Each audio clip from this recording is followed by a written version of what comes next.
Asia के सबसे बड़े कोल माइंस गेवरा दीपिका को अंतर्राष्ट्रीय स्तर पर भारत का गौरव माना जाता है, लेकिन जमीनी हकीकत यह है कि स्थानीय भूस्थापित आज भी अपने संवैधानिक अधिकारों के लिए दर दर भटक रहे हैं। मालगांव सहित आसपास के क्षेत्र जहां भू अर्जन हुआ, वहां अब तक मुआवजा, बसाहट और रोजगार की काफी कमी दिखाई देती है। स्थानीय बेरोजगारों को उपेक्षित किया जा रहा है और प्रबंधन की मनमानी के कारण जनता में नाराजगी बढ़ रही है।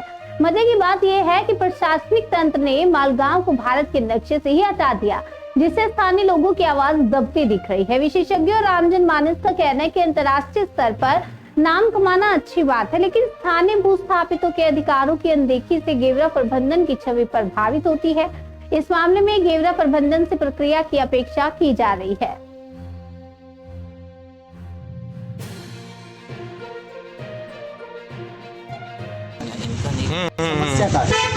जो मालगांव ला टूरिस्ट ना तो कहीं 18 साल हो गए हैं, जगह बेटी बेटा सब का एक बराबर बसावट देहू कहीं तब साहब मन कहीं गाँव के सब सियानो मन रही नापी होता। अब पूरा हमला के झूठ बोल के अभी 5 लाख जो मुखिया है चला घरे दही तब बेटी मन के तो कोई सुनाई नहीं हुई।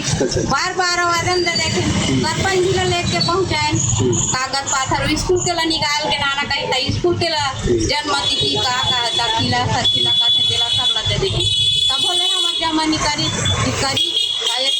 आज तक केस भी सुना थे हम। अच्छा, लिखित में नहीं ले है, बस द्वार में खड़ा होकर घर ला का कहते हमला डरवानी करी कि बोला तुमन खुद के घर है कही हम बोले हमार फलाना नाम है हमार घर है खुद के हम टोरवाना चाहतन के कहा कही तक कहे और पूरा फोर्स लेके आई और टोरवाई से पूरा डोजरिंग करी।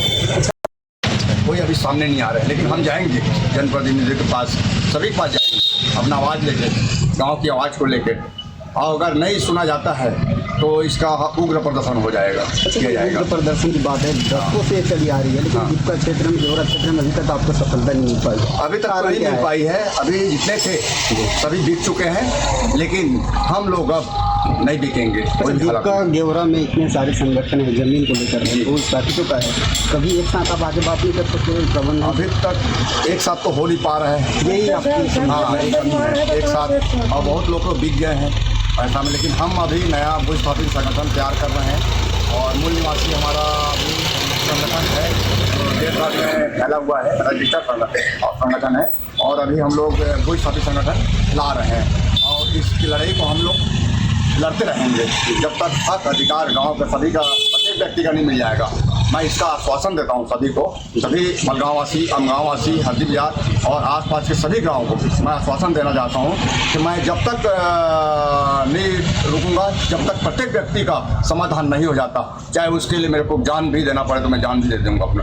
राजेश भैया, तो इसका जांच किया जाए बड़ा स्तर में, और जो इसके करप्ट हैं उनको जेल के अंदर भेजा जाए और ये जांच किया जाए। मैं खुद राजेश कुमार जायसवाल, मूल निवासी, मेरे यहाँ मैं जब खदान रोका हक अधिकार के लिए, मैं अपना लड़ाई लड़ रहा था, तो मेरे पास कलिंगा केसीसी कंपनी जो 5,000 करोड़ की ठेका ली है, ये और एसीसीएल संजय मिश्रा और कुछ अधिकारी मिल के और एक कलेक्टर कुछ मिल के मेरे पास सीबीआई छापा भरवाए। सीबीआई का छापा करवाए, क्यों? ये आवाज़ उठा रहा है सीबीआई, हाँ, दबाने की कोशिश। उसके बाद और बोला गया है, मेरे को धमकी दिया गया है ईडी भेजेंगे। मैं बोला सीबीआई और भेज दो, ईडी भेज दो, और अगर भारत में संस्था नहीं है तो विदेश से मंगा के मेरा जांच करा दिया है, दूध का दूध और पानी का पानी हो जाए। और मेरा ही नहीं, ये जितने अधिकारी हैं एसीसीएल के राजस्व में ये लंबे समय से टिके हैं, ये सब भ्रष्टाचार हैं। ये आपका कलेक्टर हो गया, ये एडीएम हो गए, तहसीलदार हो गए, ये टीआई हरदी के दीपिका के, सब भ्रष्टाचार से लिप्त हैं। आज का जो बैठक था इस विषय पर था। हमारे ग्राम मलगांव के हम सभी मूल निवासी हैं। हमारे गांव को एसीसीएल दीपिका परियोजना के द्वारा अधिग्रहण किया गया है, और जैसा कि अधिग्रहण किया एसीसीएल दीपिका, तो अपने जितना भी किया था वादा वो सबसे मुकर गया है। हम सभी गरीब वर्ग के हैं, मजदूर, सभी रोजी मजदूरी करके ही हम अपना जीवन यापन करते हैं। हम सभी लोगों को यह कहा गया था, हमारे गांव में पंचायत बैठा था जिसमें डीएम, तहसीलदार, पटवारी और आरआई, गांव के मुखिया, सरपंच, जोटिया, है ना, पंच सरपंच और गांव के सभी लोग थे। हम लोग ACCL के सक्षम अधिकारी थे, बहुत ही सबके बीच में यह सहमति बना था कि आपके गांव को हम लोग, ACCL बोले कि आपके गांव को हम लोग पूरा मुआवजा राशि देंगे 100% सोल्यूशन के साथ। आपका जमीन, आपका घर सरकारी ज़मीन में बना हो या खुद का निजी ज़मीन में आपका घर बना हो, हम सबको एक समान मुआवजा देंगे, मुआवजा पैसा। और जो भी 2022 में लड़के लड़कियां जिसके भी व्यस्त हो चुके हैं, 18 साल के वर्ष हो चुके हैं, उन सबको बसाहट की पात्रता दी जाए। प्रशासन स्तर पर आपने बात की थी, जिलाध्यक्ष जिसे बात की थी, खनिज विभाग में है या फिर जनप्रतिनिधि है, उनसे आपकी बात की? जैसे हम लोग तो भाई देखिए, हम गरीब आदमी मजदूरी का काम करते हैं।